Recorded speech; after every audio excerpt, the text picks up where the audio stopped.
and welcome to Olsem Wanem. In this episode, we feature World Humanitarian Day that falls on the 19th of August. This day recognizes people and organizations that have committed themselves in serving and helping others in need. From violence on children to natural disasters, we also look back on the stories that show people helping people.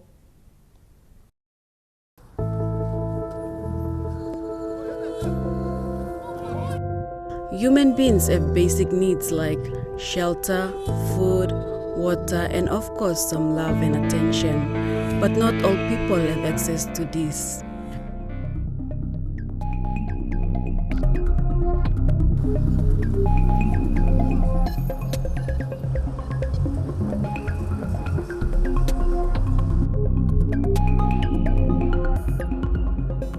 We find homeless children hanging loosely on streets. Many are a result of broken homes, while some have been neglected by relatives.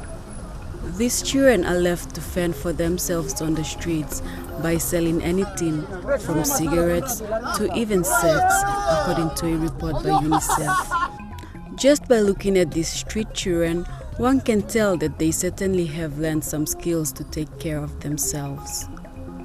Miba says the bricks number now. Rascal man or big pockets are come full of now. Miba sales staff and also come making police are looking more. All come running more and running down the fighting with nobody team to one platform. Come fighting me and plus up. All limit all go put him in jail or sell. Fighting me and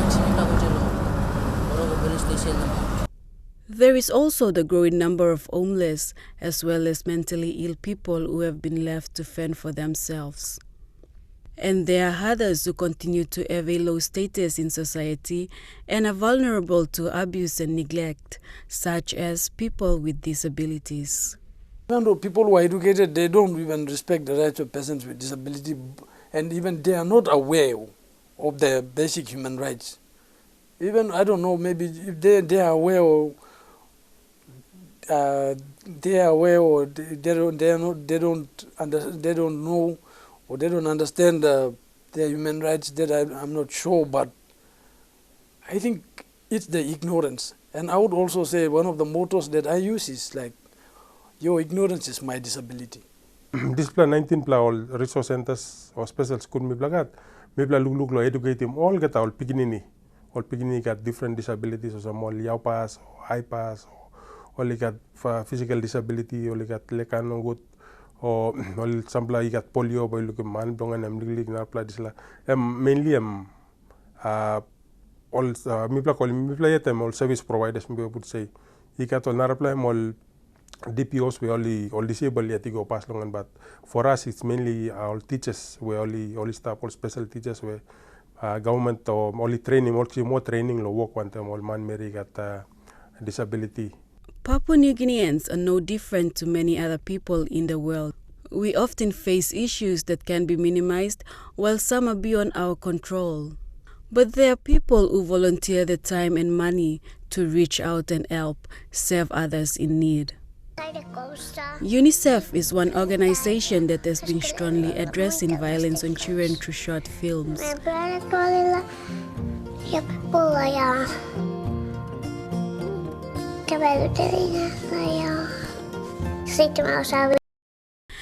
And individuals such as Bubu Lucy, who made a home available to homeless children despite the little she has. I'm a charity mother, but because of God's word in me, it's fed-up. That's why I love children who have risky lives, have no parents, no one talks, no uncles and aunties to look after or take care. Through my ministry work, I love the children and the sick. That's my work in the community. We also have St. John's Center for the Blind that provides education and addresses the rights of people with disabilities. With St. John now, we've got people with visual impairment here, engaged, we employ them so they can be able to help us, direct us. If we're not doing things right for them, they can tell us. Yeah.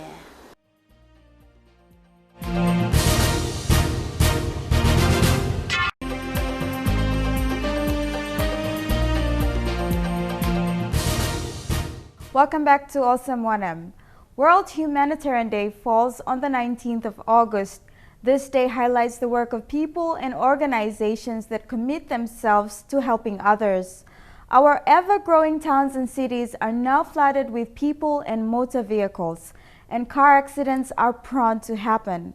We take a look at the work of some of the rescue services such as St. John's Ambulance, which is a charity organization, and our firefighters, despite always being criticized for not always showing up on the scene soon enough to put out a fire, they never give up doing what they do despite the limited resources they have to work with.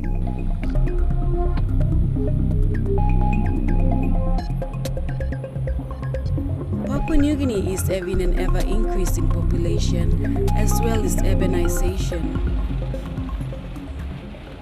With so many people around, the number of vehicles have increased as well. And for the majority of Port Moresby's population, they heavily depend on public transport, but seems never enough.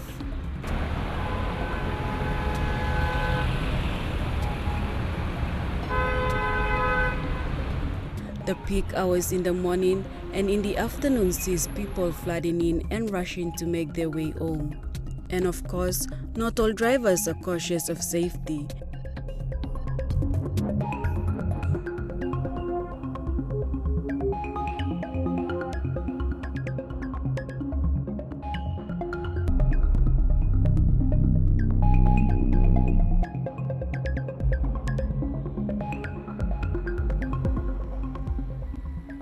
We visited St. John's Ambulance here in Port Moresby as they tell us about the work they do and the car accident cases they respond to.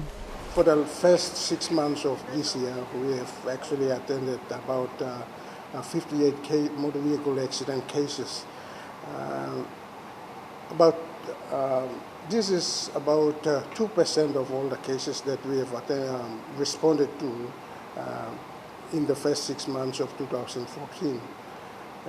Now 58 cases may seem a little number, but when you look at a number of casualties that are involved on that vehicle, and also if that vehicle involves the accident with another vehicle, when you look at the passengers on the other vehicle and also the bystanders, there would be casualties from bystanders. It's a big number of casualties that can involve at any one time accident.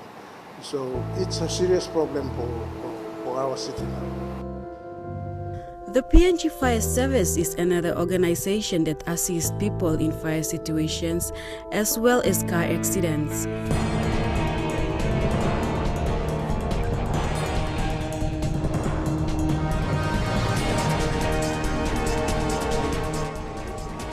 People think that we only do firefighting, but our job is also to rescue. We provide rescue for road accidents. This drill it's a demo of how we remove the casualty out of the vehicle. First, they did assess the situation first.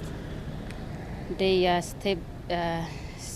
start stabilizing the vehicle by putting the chokes in all 4 angles. To stabilize the vehicle first, it's safer for the workmen to work around first, and also for the victim as well to minimize more injuries. The main injuries that we're concerned in is the spinal injury. That's when one of our crew has to support the neck and the head part. And we mainly concentrated on how to remove the victim without causing more injuries on that person. Issues relating to manpower, equipment and fire stations inefficiency are all too common all across the country. Over the years, lack of funding from the government has been an issue. Sadly, our firefighters are left to face all these challenges. But despite the fact that they're often criticized for not showing up on the fire scene soon enough, they still do their best.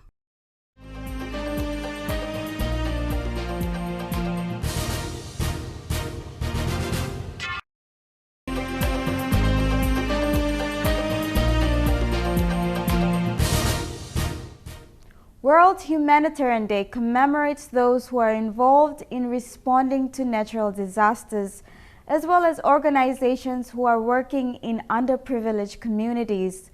And with so much pain, poverty, and violence, the world needs more humanitarian heroes. According to United Nations, there are 155 humanitarian workers killed, 134 kidnapped, and 170 are wounded each year globally. Meanwhile, in Papua New Guinea, we have some people and organizations who have worked hard in promoting the humanitarian cause. Some have been injured or permanently disabled during the course of helping others.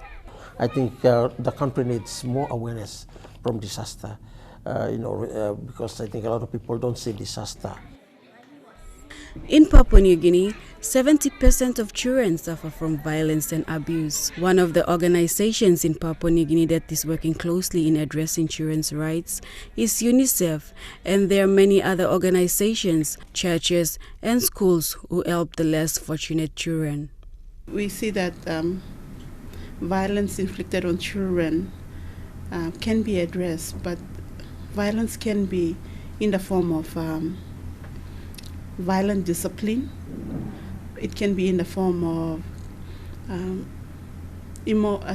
emotional abuse, which is verbal abuse, can lead to psychological abuse.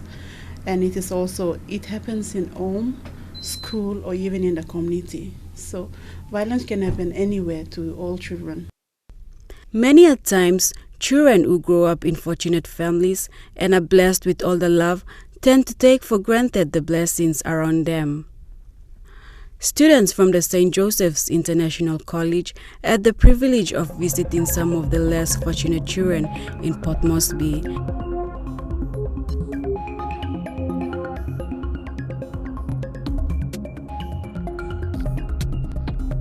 It is sharing the blessings that we receive, sharing them with those, not those who are not blessed, but those who are just less fortunate.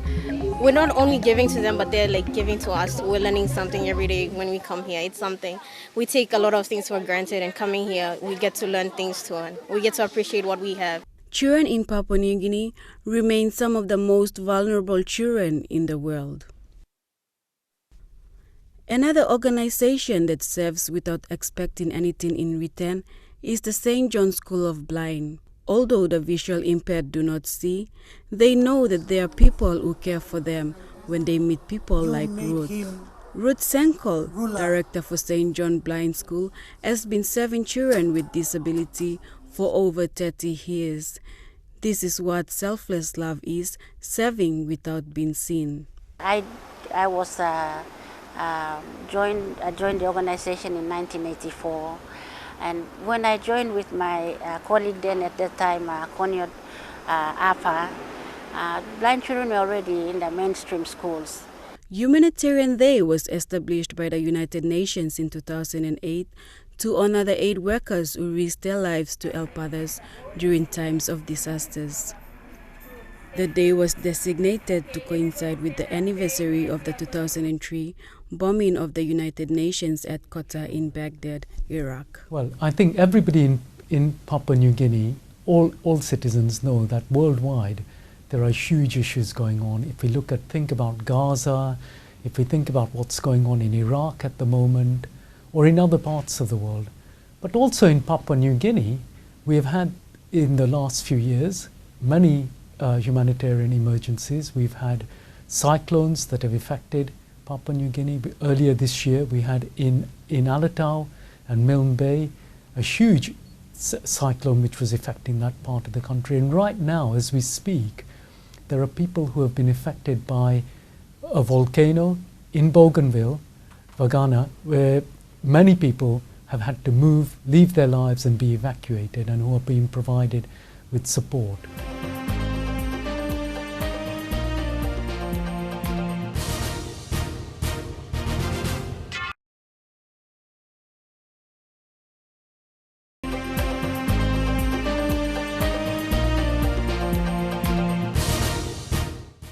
Every day, humanitarian workers help millions of people around the world.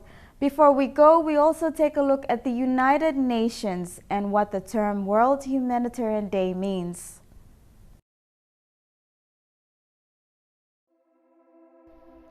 On World Humanitarian Day, we renew our commitment to life-saving relief efforts, and we remember all those who died serving this noble cause. It is the one day of the year when we shine the spotlight on aid workers.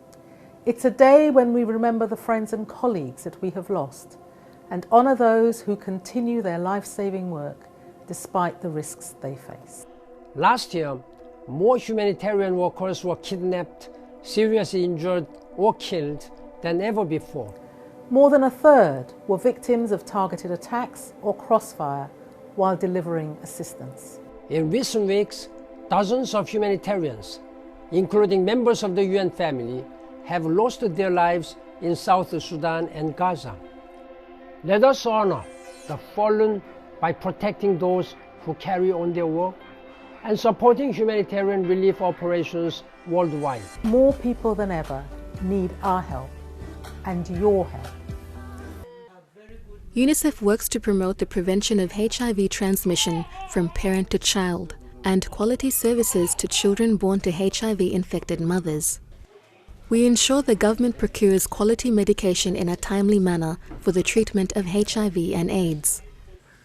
Of the 2.1 million school-aged children in the country, 500,000, that's almost a quarter, are not in school. The illiteracy rate is also low at 56%. Cultural aspects, familial obligations like collecting water, gardening or looking after younger brothers and sisters, security issues, and lack of adequate water and sanitation facilities in schools also prevent girls from getting an education. UNICEF advocated successfully for a school tuition fee-free policy. This means that more children are now enrolled in schools than ever before.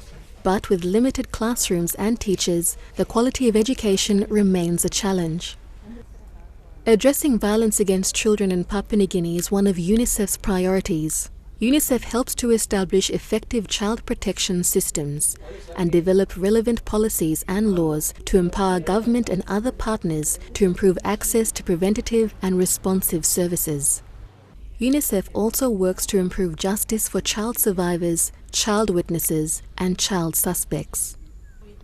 UNICEF works with the government, faith and church-based organizations, NGOs, the media, the private business sector, and other development partners to reach out to children, women, parents, families, and communities to provide PNG's children with a better future.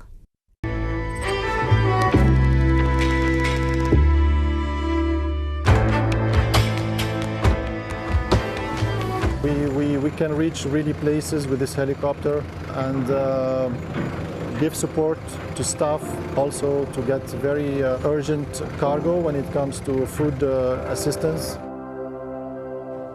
For me, the primary thing is saving lives, and it starts, for me, I started as a very young nurse during a famine in Uganda, so that was really life-saving. This is a very different job from what we could do elsewhere. I used to work in the commercial airline before joining UNHAS and WFP. It gives us the same time the opportunity to work at the desk and in the field, which is a combination that I personally like. I think it's important that you find what distracts you from the stresses of work. It's also important that you have a way to be able to be in touch with your family.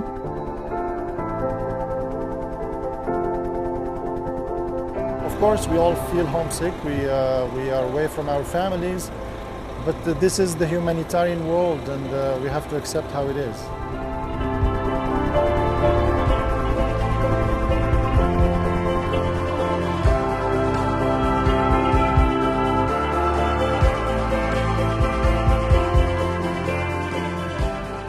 It's the feeling of satisfaction that you're contributing somehow to improve other people's lives, to help the most needing people here and elsewhere.